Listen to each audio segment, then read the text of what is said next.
Hello, dear students. I am Durgesh Sirsagar, and today we will talk about the third poem in unit number 3, that is To Science. It is the sonnet written by, as you can see on the screen, Edgar Allan Poe. Friends, let us know about the man Edgar Allan Poe. You can see his lifespan, that is from 1809 to 1849. This is the lifespan of this person. So he is an American poet. He is writer, editor, and literary critic. So he is actually the all-rounder in the field of literature, in the field of writing area. If we talk about his life, he was short-lived life. He has short-lived life of 40 years, and he produced some inspiring works like the Raven, the Tell Heart, like that. Uh, when he was born in 1819, he was orphaned in early childhood. So we know the person who is orphan, how the life of that orphan person is seemed like.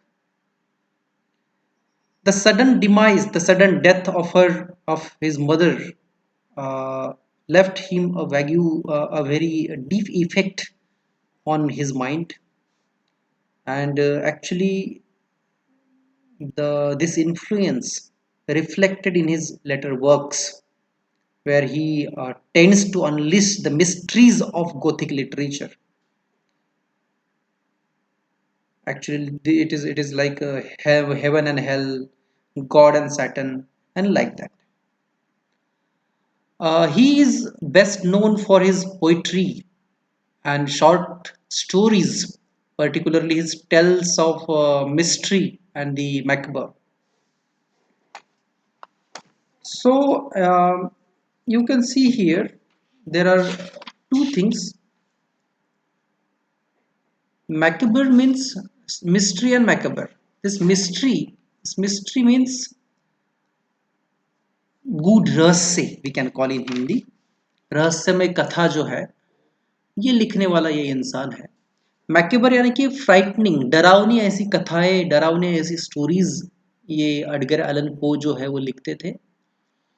And he is considered the inventor of detective fiction genre. As we all know, detective fiction ये जो genre है literature का, ये बहुत ही popular है. And he is inventor of that. इन्होंने ये इन्वेंट किया है. सबसे पहले एडगर एलन पो ने डिटेक्टिव फिक्शन लिखना स्टार्ट किया. अभी डिटेक्टिव फिक्शन क्या है ये आपको भी पता है, या as the word shows detective, you know the detective is a person who takes the cases and try to solve them by his own efforts. And he started to write such type of fictional stories, and he is further credited with contributing to the emerging genre of science fiction. We know this science fiction is also called sci-fi. It is also a very popular genre as far as English literature is concerned. There are so many movies in Hollywood which are based on science fiction. The movies like Thor, the movies of Iron Man, the movies of Time Machine, all these are the examples of science fiction. The first well-known American writer. He is the first well-known American writer to earn a living through writing alone. Actually, as a writer, it is quite impossible to live the whole life on writing alone. So he is the first American writer, the first well-known American writer who started to earn money, who started to live, who started to be there through writing alone. Only one work was there with him, that was writing. And we all know, if your books are printed, if your books are published and bought by the people, then and then you can earn money. If you are a very good writer but people are not buying your book, people are not purchasing your book, then definitely your financial situation, financial life become worse, become problematic. So he also tried to write for just living, and he had made his profession as full-time writer, and the result of this was he was financially problematic. He was financially ruined. So he had a financially difficult life and career. So this is very interesting story of Edgar Allan Poe.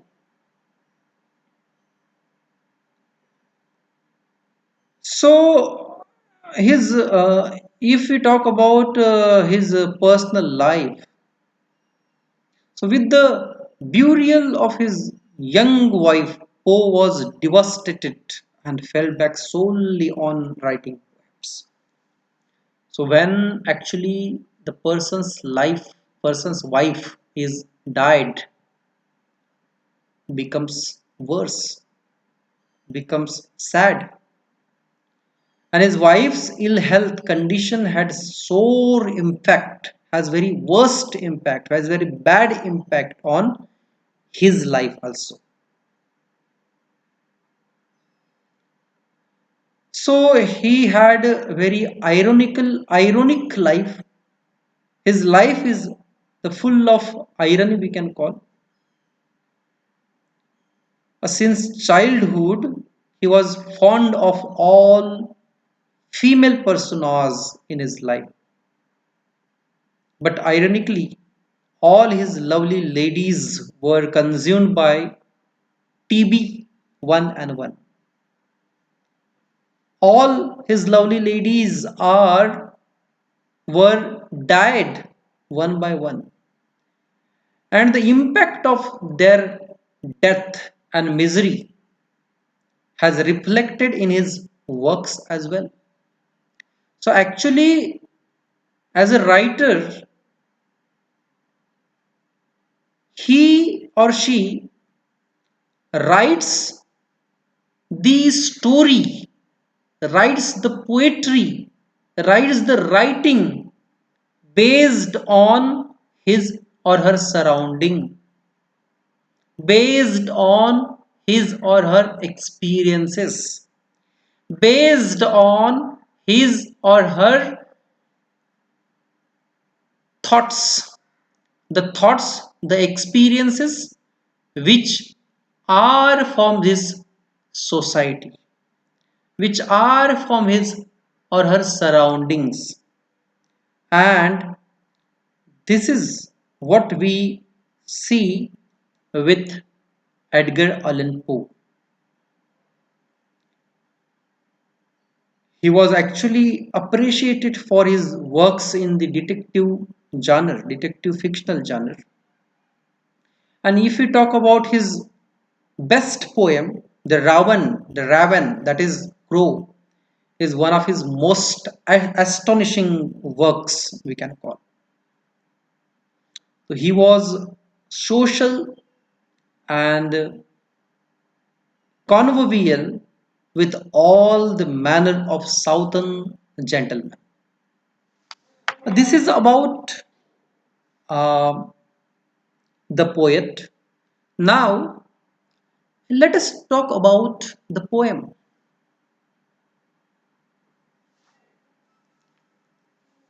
So, my friends, Sonnet to Science is a poem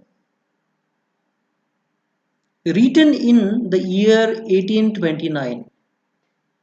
This is the year in which this poem was written, that is 1829, by Edgar Allan Poe. Now, the next thing about Poe is in this poem,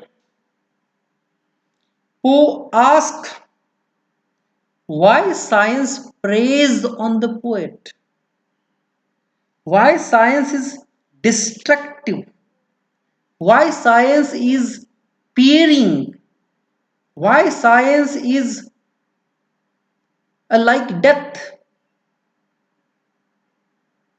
and science is destructive and instead interested only in cold realities, and it will not allow the poet to soar in fantasy or even to sit peacefully dreaming beneath a tree. So, this is the science which destroyed the world, is destructive.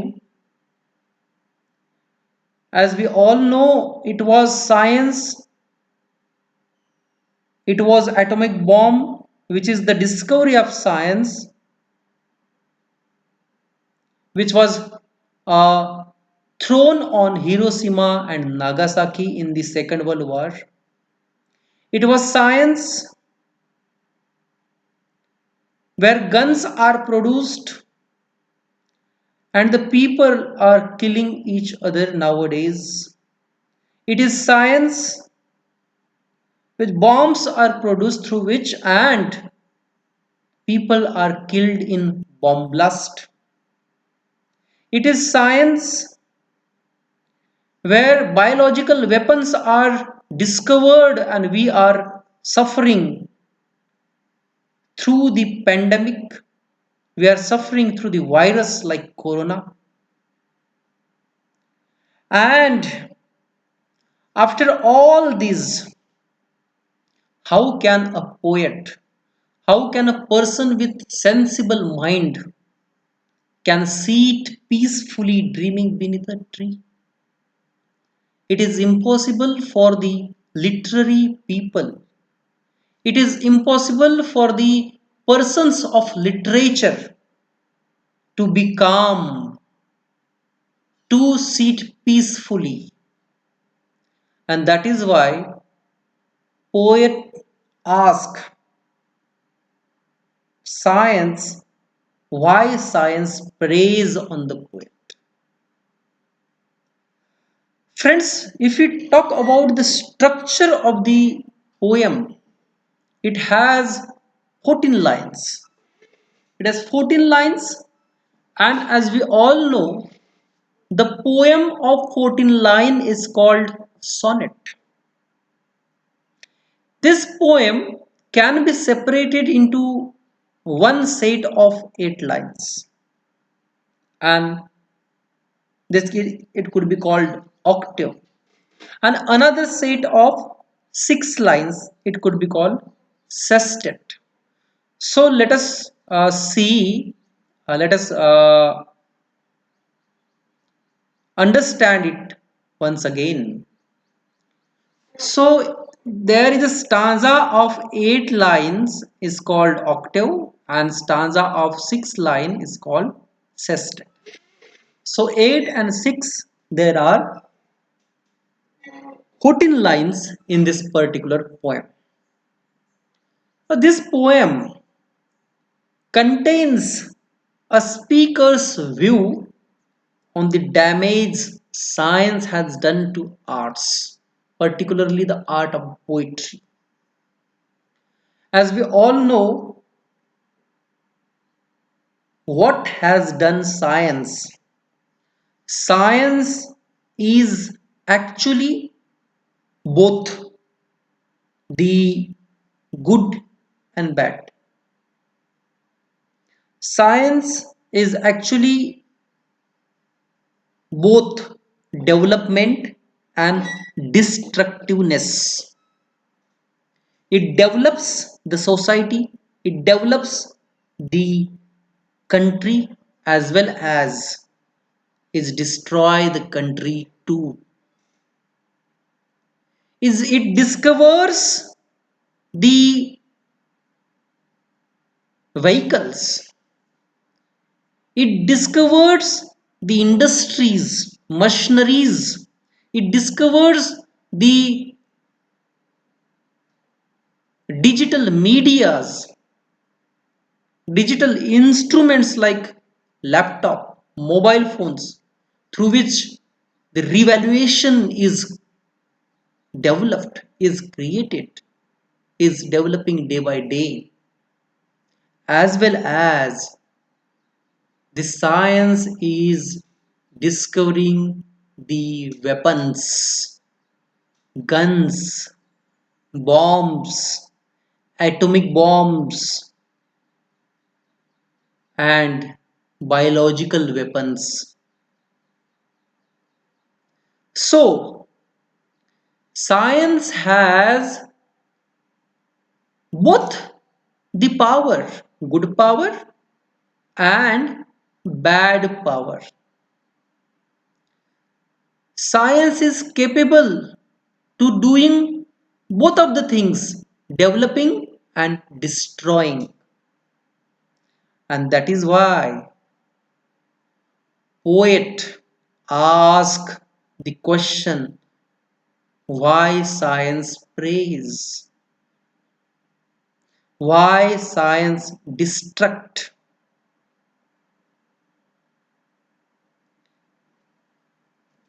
So poet actually utilizing Roman mythology in his case. He takes the name of the character like Diana, like Humdriad, like Naiad, like Alf, like Alfin. These are some of the characters, these are some of the divine powers from Roman mythology. So he uses very beautifully in the poem to science. If we talk about the theme of the poet, so the if we talk about the theme in one line, as you can see on the screen, the first one, destruction due to science and globalization. Today we are called ourselves developing country. We are called ourselves developed country due to science and technology. We are building roads, we are constructing buildings, and the globalization is developed day to day. On the same time, we are cutting the trees, we are destroying jungle. And as a sensible person, as a sensible man, as a sensible human being, how can he be in peace? How can one be in calm. How can one dream for good and healthy life? This is the theme of the poem. If you talk about the poetic devices used in this particular poem, so they are personification, metaphor, allusion. These three are figures of speech. They could be called poetic devices which are used in the poem. As you can see, science is compared to vulture. It is personification.